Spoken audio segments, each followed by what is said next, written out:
In the north, they thought they knew all there was to know of war. Until the War of the Rift. While the Southern King hid, warm in his keep, the Darkwings cut their bloody trail from frozen north to Winter's Edge. Alone, the Warden and his small garrison turned their whiskers to the icy wind. At the end of hope, in a last barrage, they wiped Batkind from the land and memory. With no sign of the Darkwings' return, in time, few believed them little more than a fairy's tale. But at Mount Cauldron, time had been all they needed. An old enemy claws free of their icy tomb and hungers for vengeance. But not all is lost. King Rattus brings north a cause for hope. A bastard prince, placed in the paws of the Warden of the Wastes to raise as his own. A secret of blood never to be told. Now, fate calls for a hero in a murderous screech. And one young rat will answer.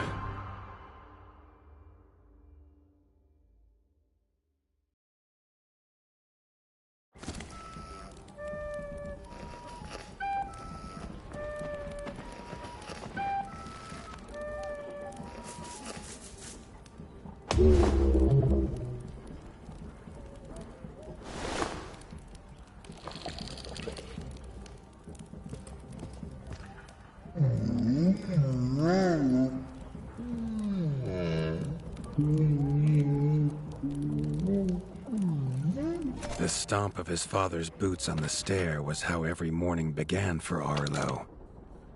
The booming shout to ready himself was louder still. But such was Lord Eivor's zeal at a new day.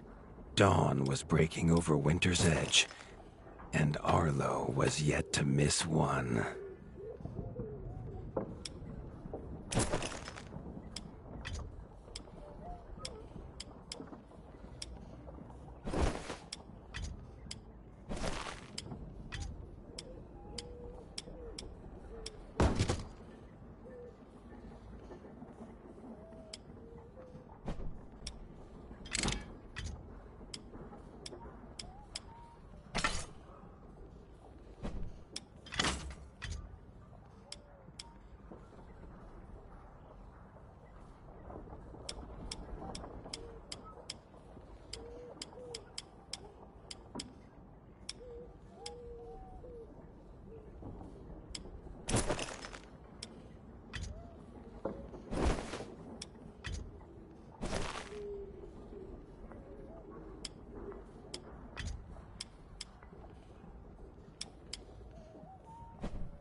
The castle echoed with the horns of the returning hunters, bringing their night's bounty. Arlo's little heart quickened to hear it. The only thrill to be found inside the high walls was a hunter's tales of what lay beyond them.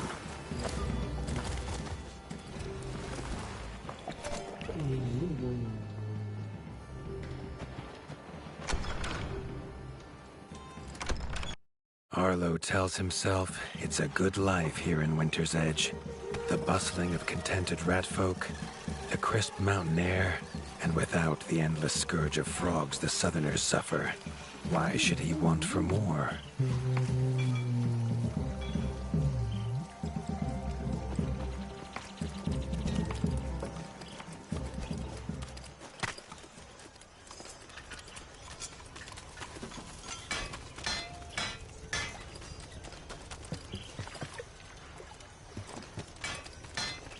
Krunk was a rat's rat, with no interests beyond his forge. If you have the parts, this Mastercraft's rat can make armor and weapons that would see off a sky scorcher bite, or so he claims. Arlo wondered how well they'd do against something that wasn't a myth. Chief Mason Leaf was the rat Arlo most admired. As younger brother to Lord Eivor, his carefree uncle never faced the burden of being Warden of the Wastes. With walls this strong, his duties were light, leaving him plenty of time for his nephew.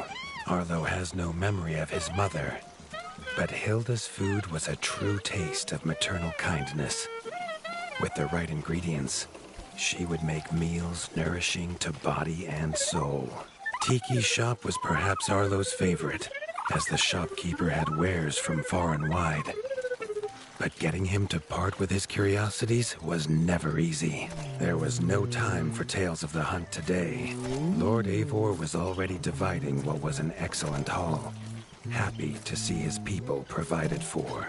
Arlo longed only to join the hunt, to see the ratdom or even the lands beyond. His father called it a fool's wish.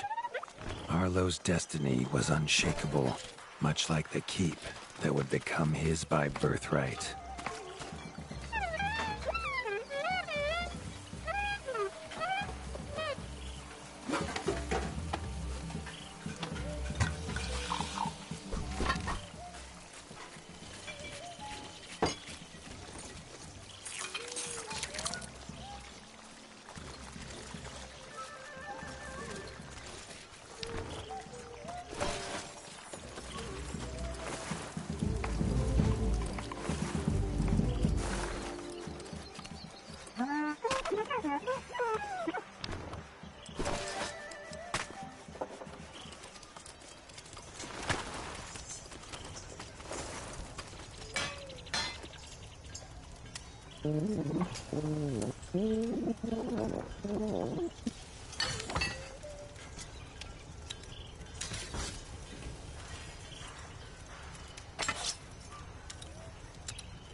The hunters had brought unwelcome news.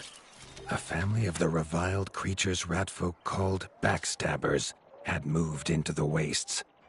Eivor told his son to fetch his weapons.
His father had no explanation for suddenly taking Arlo on a hunt. It even gave the hunters pause. Arlo had been taught to fight, and better than most. But rarely had he been tested. He was determined to prove himself.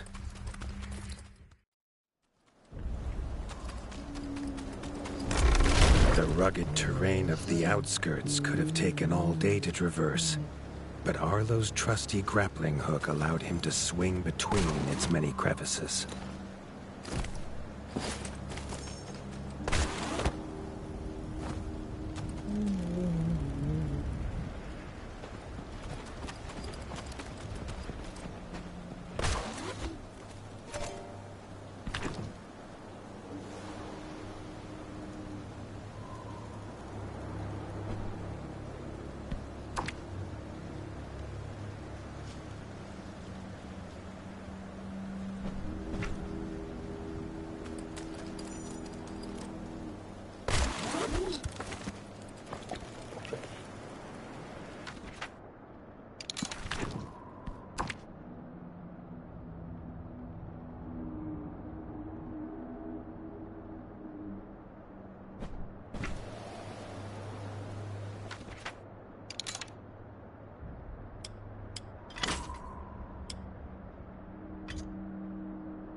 Arlo liked the feel of a sharp axe cutting through the vines.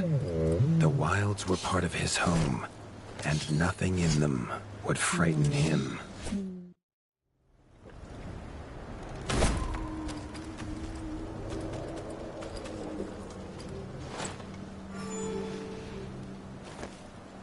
The famous frostberry bushes of the wastes were in full fruit already. Their juice made a healthy tonic, though Lord Eivor preferred them fermented.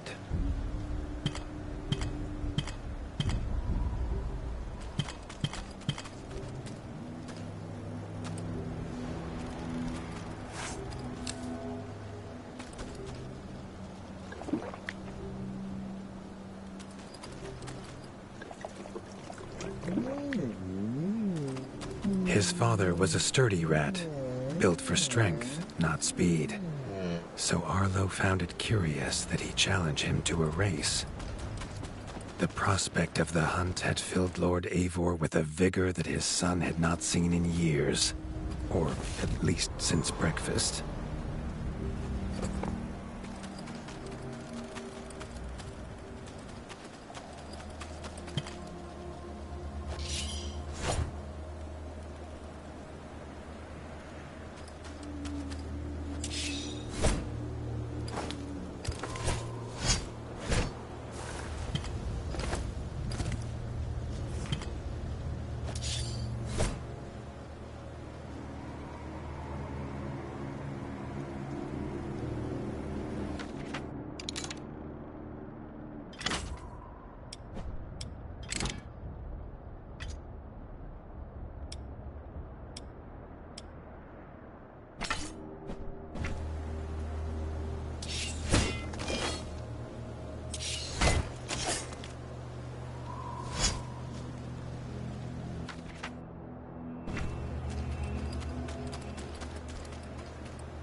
A warden fights the hardest battles, he told Arlo, and needs the sharpest blade. With that, Eivor gifted Arlo his own sharpening whetstone.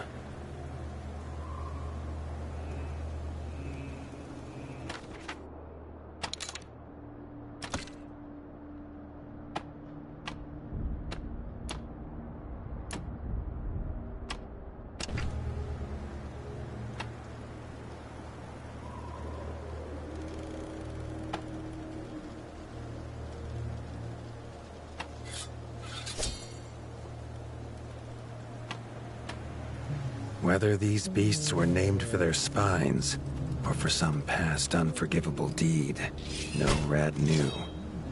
Either way, Arlo was about to find himself at the pointy ends of this brood. Even young backstabber Red attacks were brutal. But a well-timed dodge would see Arlo escape unscathed.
This backstabber lived up to its name with its deadly white attack.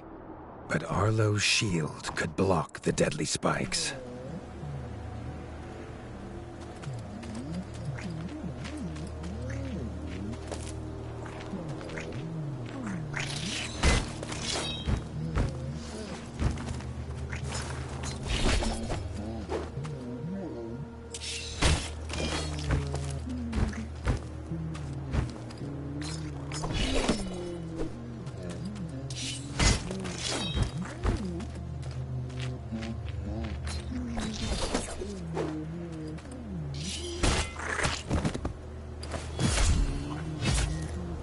This young one used vicious yellow attacks.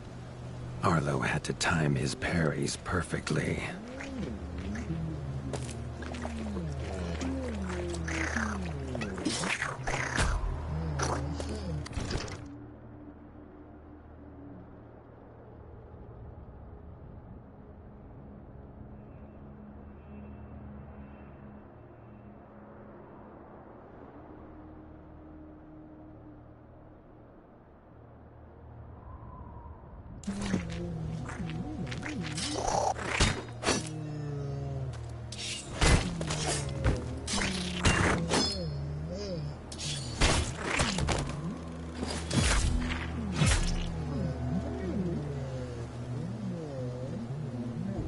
This mother had left her young to fight alone, but the same could not be said of Lord Eivor as he leapt to his son's side.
It was Lord Eivor's mighty blade that took her head, but the fight was won together.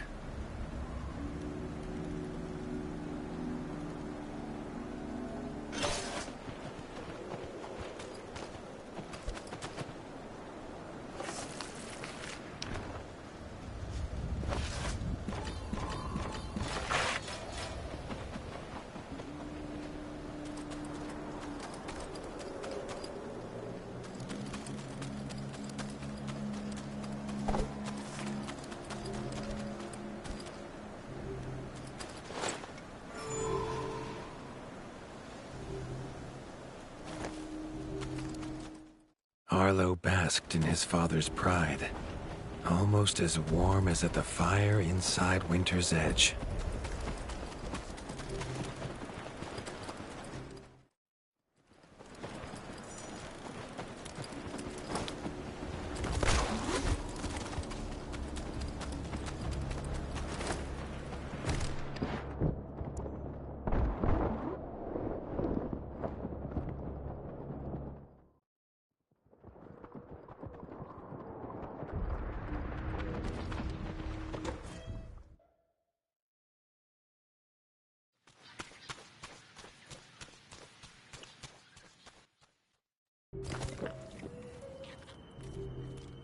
Triumphant and keen to tell the tale of his son's victories, Lord Eivor set to a night of drinking with the elders.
Arlo was reluctant to return to his bed, wondering how long he must wait to hunt again.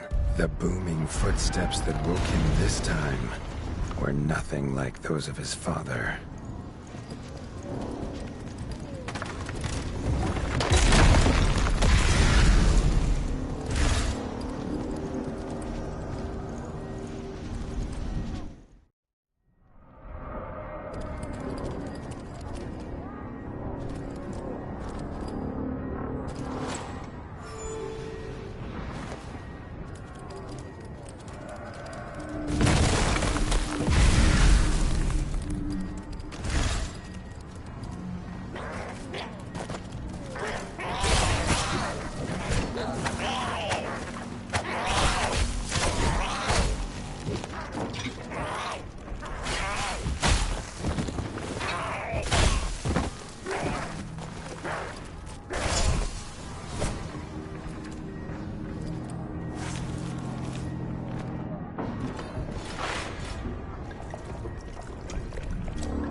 He had found his father. The Warden stood alone, holding back a whole Darkwing army, their cruel Count Kazak leading them. His father charged, but the Darkwing Count was as fast as he was strong. The Winter's crown tumbled to Arlo's feet, now without a head to rest on. There was no time to grieve his father, as from above the Count revealed his greatest weapon, a Sky Scorcher. Not a fairy's tale, but an undead beast whose very breath could level kingdoms. And its eye was trained on Arlo. All that came next was a fog of bloodlust, snapping jaws, and the beating of leathery wings.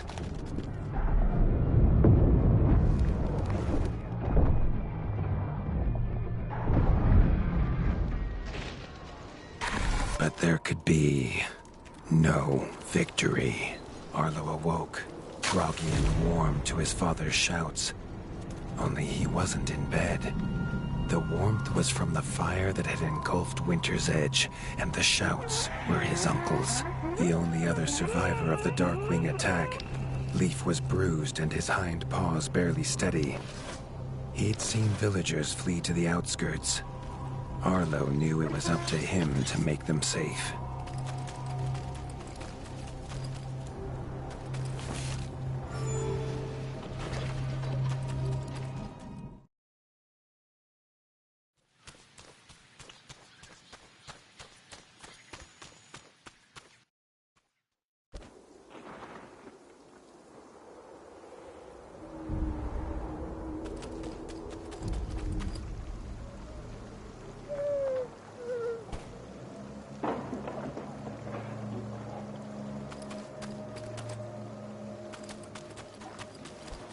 He'd know these anywhere.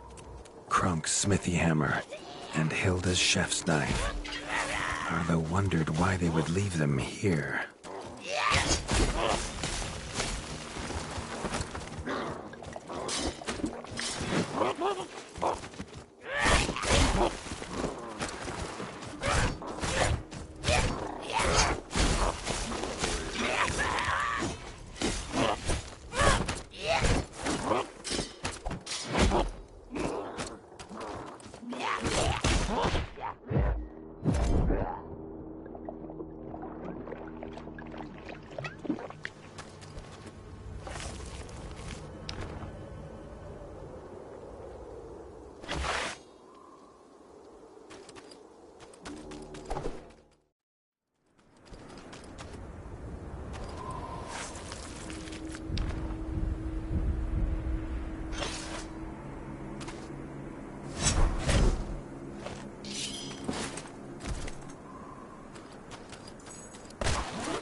With the attack at Winter's Edge, no hunters had come to check their traps.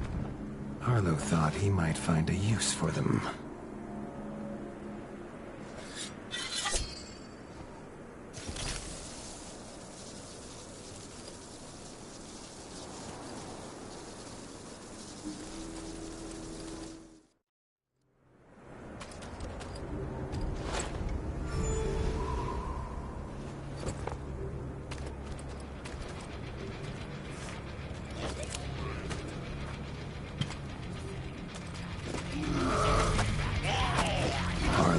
Found the reason his friends had fled. The taunting shrieks revealed that this was Baron Frostovik, son of the Darkwing who took his father, and therefore a perfect target for his revenge.